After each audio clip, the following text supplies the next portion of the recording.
सिमर चरण गुरुदेव की लिखूं शब्द अनूप। कृपा करे भगवान सच्चिदानंद स्वरूप। जय श्री कृष्णा। राधे राधे। आइए सुनते हैं कार्तिक मास महात्म्य का दूसरा अध्याय। भगवान श्री कृष्ण आगे बोले, हे प्रिय, जब गुणवती को राक्षस द्वारा अपने पति एवं पिता के मारे जाने का समाचार मिला तो वह विलाप करने लगी। हाय नाथ, हाय पिता, मुझको त्याग कर तुम कहाँ चले गए? मैं अकेली स्त्री तुम्हारे बिना अब क्या करूं?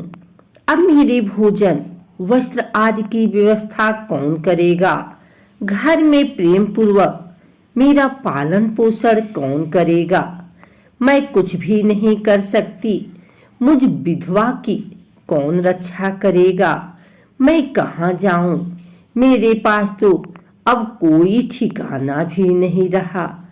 इस प्रकार विलाप करते हुए गुणवती चक्कर खाकर धरती पर गिर पड़ी और बेहोश हो गई।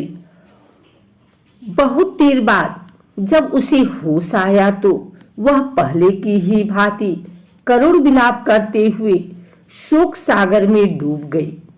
कुछ समय के पश्चात जब वह संभली तो उसे ध्यान आया कि पिता और पति की मृत्यु के बाद मुझे उनकी क्रिया करनी चाहिए जिससे उनकी गति हो सके।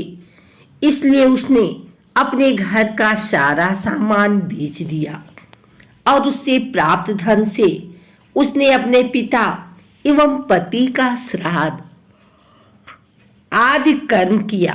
तत्पश्चात वह उसी नगर में रहते हुए आठों पहर भगवान विष्णु की भक्ति करने लगी। उसने मृत्यु पर्यंत नियम पूर्वक सभी एकादशियों का व्रत और कार्तिक महीने में उपवास एवं व्रत किए। हे प्रिय, एकादशी और कार्तिक व्रत मुझे बहुत ही प्रिय है। इनमें मुक्ति, भुक्ति, पुत्र तथा संपत्ति प्राप्त होती है। कार्तिक मास में जब तुला राशि पर सूर्य आता है तब ब्रह्म मुहूर्त में उठकर स्नान करने व व्रत का उपवास करने वाले मनुष्य मुझे बहुत प्रिय हैं, क्योंकि यदि उन्होंने पाप भी किए हो तो भी स्नान व व्रत के प्रभाव से उन्हें मोक्ष प्राप्त हो जाता है। कार्तिक में स्नान, जागरण, दीपदान तथा तुलसी के पौधे की रक्षा करने वाले मनुष्य साक्षात भगवान विष्णु के समान हैं। कार्तिक मास में मंदिर में झाड़ू लगाने वाले, स्वास्तिक बनाने वाले तथा भगवान विष्णु की पूजा करने वाले मनुष्य जन्म मरण के चक्कर से छुटकारा पा जाते हैं।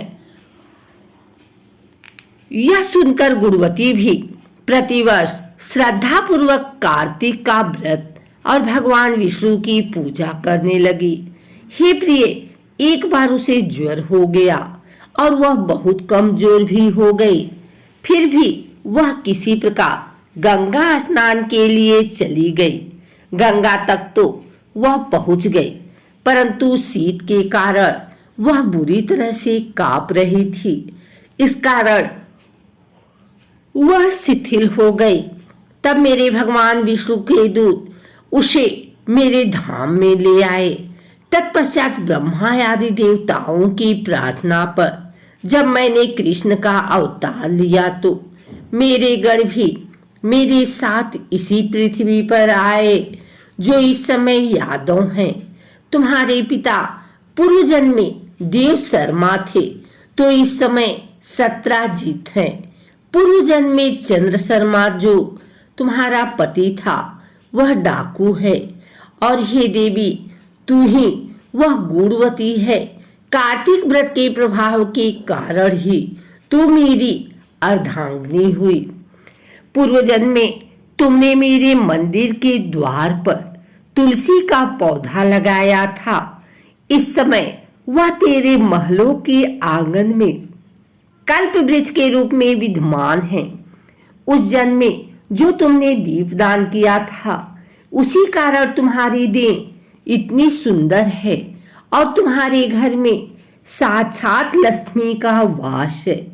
चूंकि तुमने पूर्व जन्म में अपने सभी व्रतों का फल पति स्वरूप विष्णु को अर्पित किया था, उसी के प्रभाव से इस जन्म में तुम मेरी प्रिय पत्नी हुई। पूर्व जन्म में तुमने नियम पूर्वक जो कार्तिक मास का व्रत किया था, उसी के कारण मेरा और तुम्हारा कभी वियोग नहीं होगा। इस प्रकार कार्तिक मास में व्रत आदि करने वाले मनुष्य मुझे तुम्हारे समान प्रिय हैं। दूसरे जप, तप, यज्ञ, दान आदि करने से प्राप्त फल कार्तिक मास में किए गए व्रत के फल से बहुत थोड़ा होता है। अर्थात कार्तिक मास के व्रतों का 16वां भाग भी नहीं होता है। इस प्रकार सत्यभामा भगवान श्री कृष्ण के मुख से अपने पूर्व जन्म के पुण्य का प्रभाव सुनकर बहुत प्रसन्न हुई। अगर आपको हमारी वीडियो अच्छी लगी हो तो इसे लाइक करें, कमेंट करें, शेयर करें। हमारे चैनल को सब्सक्राइब करके बेल नोटिफिकेशन ऑल पर सेट कर लें, ताकि आगे आने वाली वीडियो सबसे पहले आप तक पहुंच सके। धन्यवाद।